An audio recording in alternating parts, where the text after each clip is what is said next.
Hey guys, my name is Josh Schectman. Thank you again for joining me.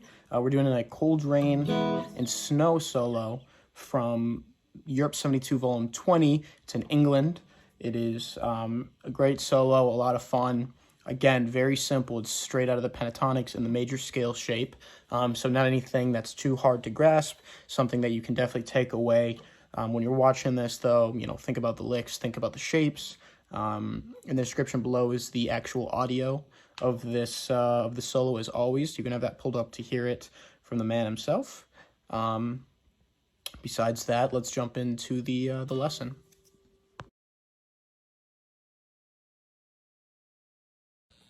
Hi guys, I want to quickly address one thing before the demo. So I filmed this video, and right at the end is when I actually filmed the demo, once the lesson is complete. And I went online, found the backing track, which is from Jeff Williams. He's a great guitarist, great guy. And I found out that in that backing track, he actually tabs out the same solo that I'm teaching you here. So I just want to say, if Jeff is seeing this, or if you saw this, I did not copy it. As you can see, I played a little differently. So just wanted to let you know that I'm not going to trash the video, and I'm going to still go. Check out the backing track if you want to hear a different interpretation of how to play the solo. He, tabs it out a bit differently than I do. But I just wanted to let you know that, this is all coming from my own ear, in my own mind. And if I would have known that he would have tabbed this out before it, I would not have created this. So, sorry to Jeff, you're the man, but we're going to keep going with it. So here we go.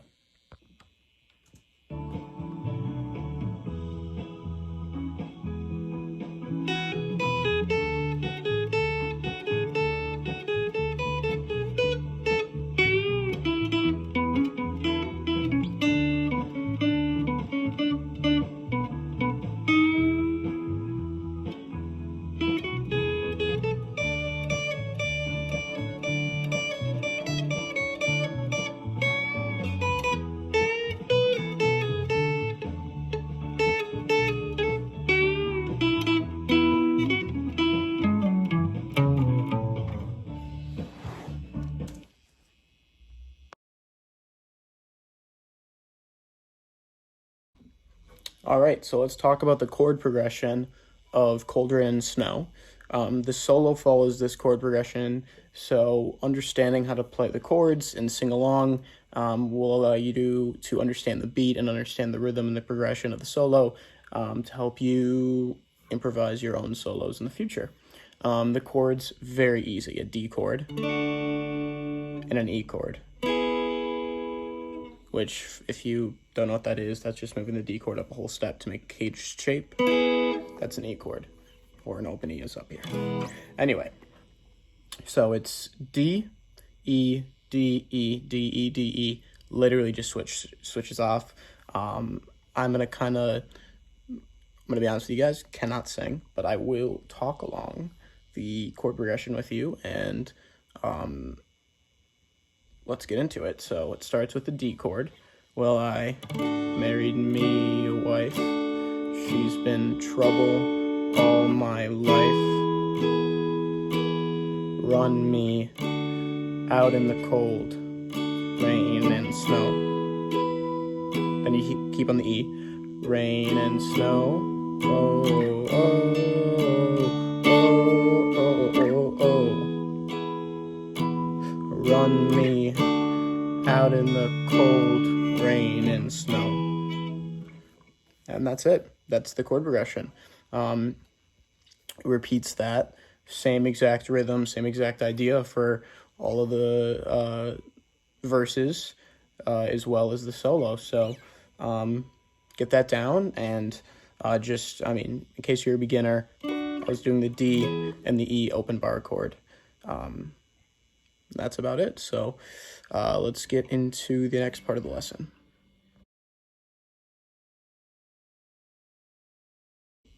So since I think it's important that with songs that have iconic riffs that you learn them, I'm going to show you this riff. My previous lessons, those songs haven't had really an iconic riff, I would argue, and so I haven't really showed them, so this is new for my channel, but just want to highlight this. So I'm going to show you the riff, the way I like to play it, and then the way that's changed up a little bit that Garcia plays in this version, at least to my own ear, and realize, you know, you can change this up all you want.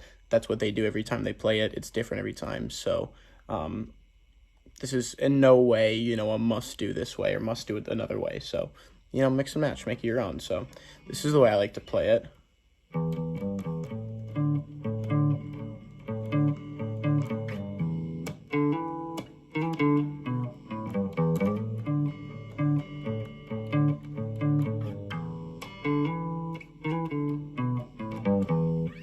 Now what that is it's starting with 0 0 on the low E, then 3 0, then 5.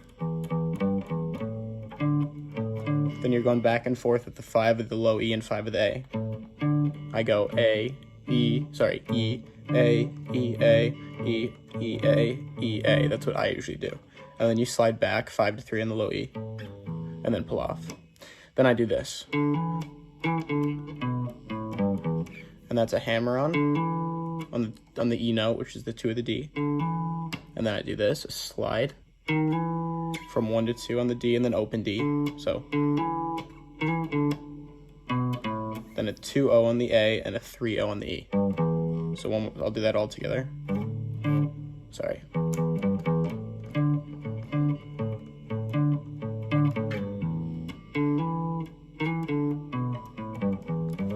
And then to repeat the riff, instead of doing 0-0-3-0-5, you just slide in. Now, when they're playing this live in England, on Europe 72 Volume 20, there's a few small differences. He starts off normally with something, you know, very similar to... And then when he's doing this 5-3, he goes something around the lines of... He plays, instead of the low E twice, he plays the A twice.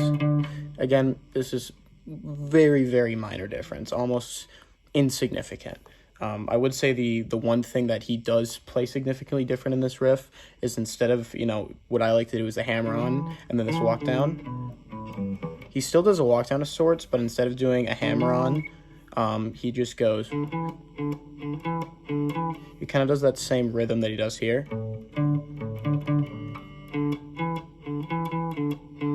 And he does it there with the open D and then the E note, which I guess you could also play here.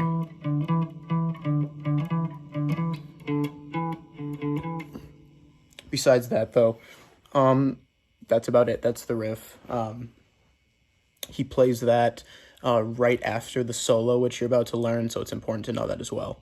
So I'll do the solo next, but before that I'll do the riff one more time, and then we'll get into the solo. So.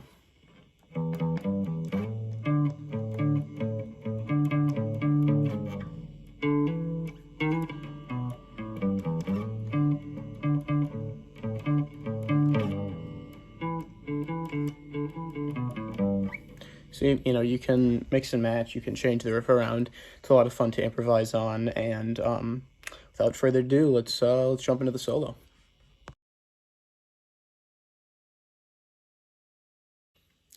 All right, let's jump into it.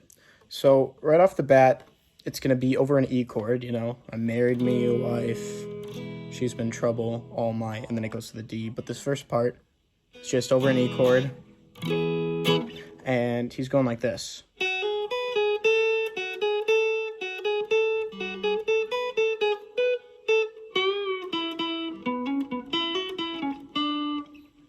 And let's break that down. So starts with a 7 to 9 hammer-on the B, then 7 on the high E, then 9-10 on the B,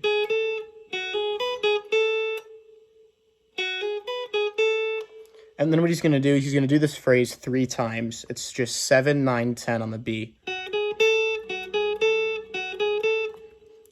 So...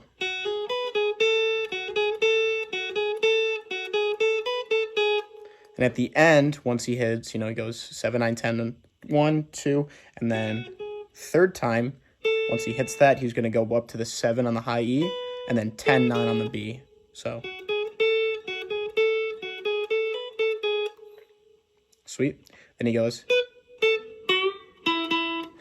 And what that is it's 12, 10 on the B.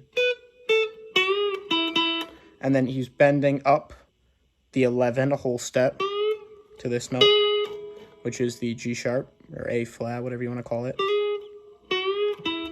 And then hitting the 9 twice on the G. All the way from the beginning, it's going to sound like this.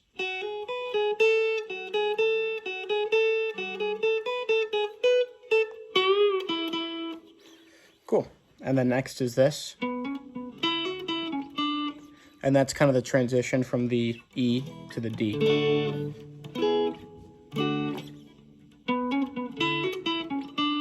Now what that is it's a hammer on 9 to 11 on the D, and then hit the 9 on the same on the D string.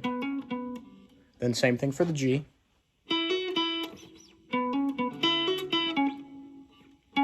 Then hitting this, which is the 11 on the D.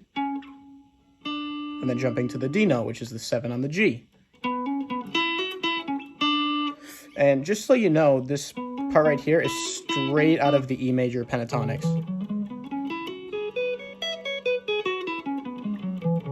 So, you know, that's not anything too crazy. And this part right here where he goes.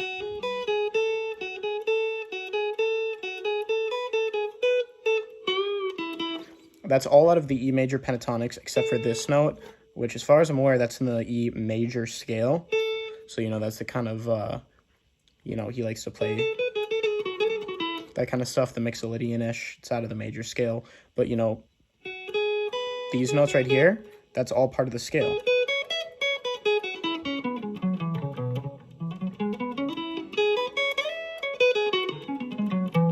So, you know, it's kind of cool because you see this and, you know, it's a cool solo, it's fun, but you want to be able to replicate it. It's not anything that, you know, is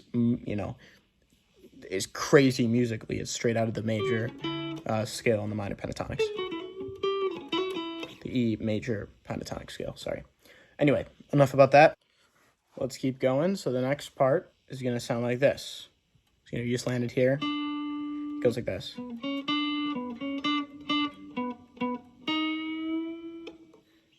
So, you know.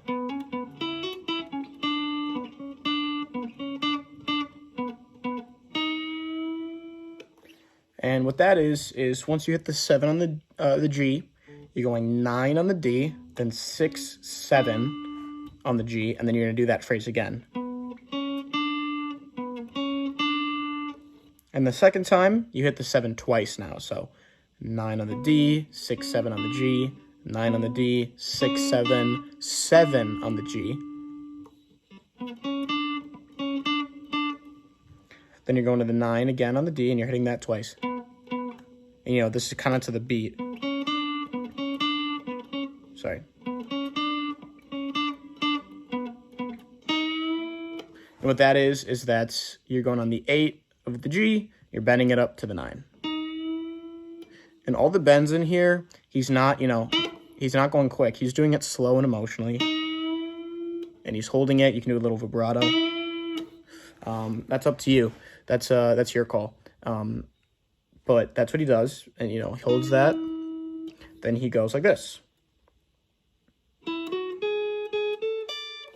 And that's a fun little walk up. And that's 9, 11 on the G. Then 9 on the B. And then 9, 10 on the B. Ending with the 10 on the E. And again, this is to the beat, you know.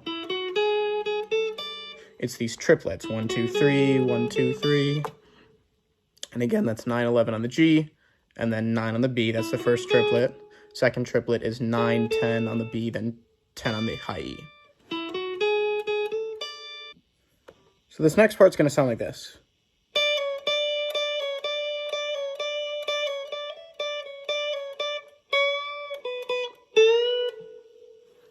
Now what that is you know, you just did this triplet.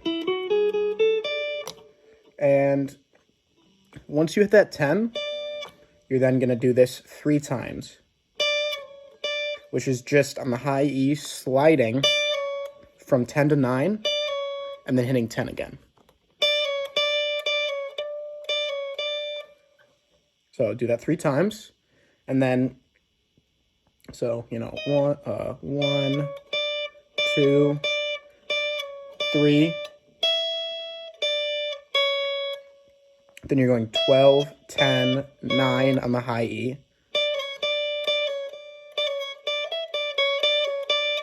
Then after the 12, 10, 9, you're doing that one more time, which is, you know, the slide 10 to 9, then 10. Then, so let me just do all that.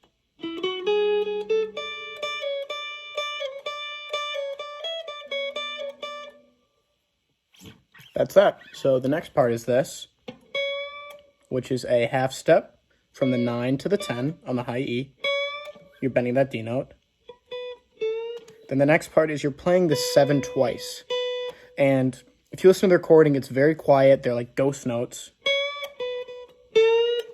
So, again, a real cool thing about Jerry, among a billion other things, is he, you know, to really get the sound, he sometimes plays notes soft, sometimes plays them hard. And you kind of just got to get that feeling down. And, you know, I'm still working on it, but... Then that last thing right here is a full step bend on the 10 of the B. You're bending that B note. So you're hitting this B note twice, and then you're bending that B. And that's, you know, a chord tone of the E chord, because, you know, you play an E chord, and you have the open B. So if you've made it this far, there's only 2 kind of licks sections left. There's the one I'm about to show you, and then the final one, which is a walk down of sorts into the main riff, and the solo's over. So here's the next lick.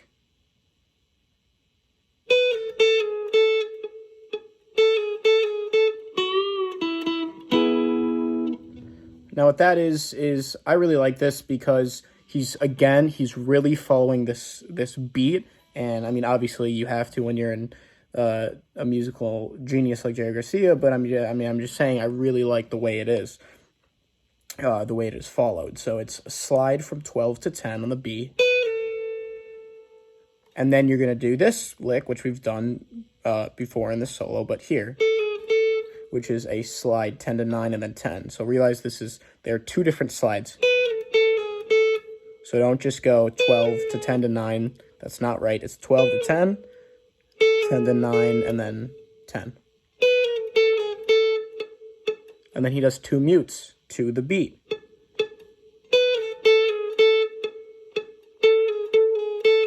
And then, you know, again to the beat, which is 10 to 9 slide twice, and then 10.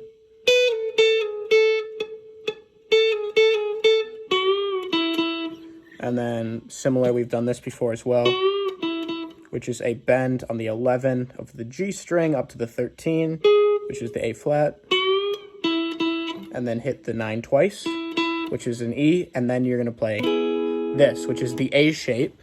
So, you know, you play an A chord up here, and you're just taking that and you're going up here. So you're just playing the middle 3 strings, the D, the G, and the B.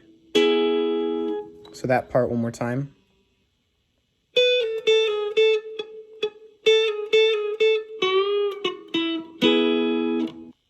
All right, so you're on the final lick of the solo, finally. So it's, you know, you just hit the E chord. And what he's doing then is he's walking down from this E position to the riff. And what that is it sounds like this. And what that is, it's a pull off from 11 to 9 on the G. And then you do a ghost note here on the 11, which, you know, honestly, I can't tell if it's either that he's kind of just hammering on without picking just to make that soft sound, or if he's just quietly picking, but it's kind of like that. And then, you know, he's playing that 9 after on the G, so it's kind of like that. You know, you listen closely, you can kind of hear that, but it's not anything too significant.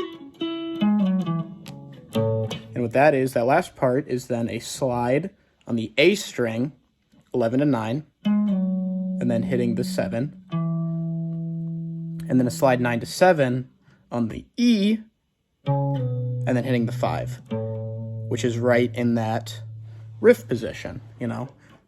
You know, it's the riff is, and,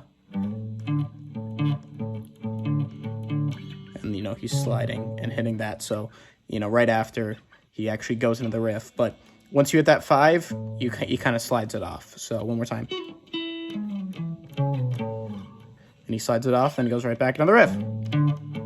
So that's about it. I really hope you guys enjoyed it. I really appreciate any and all views that I get, and keep on rocking on.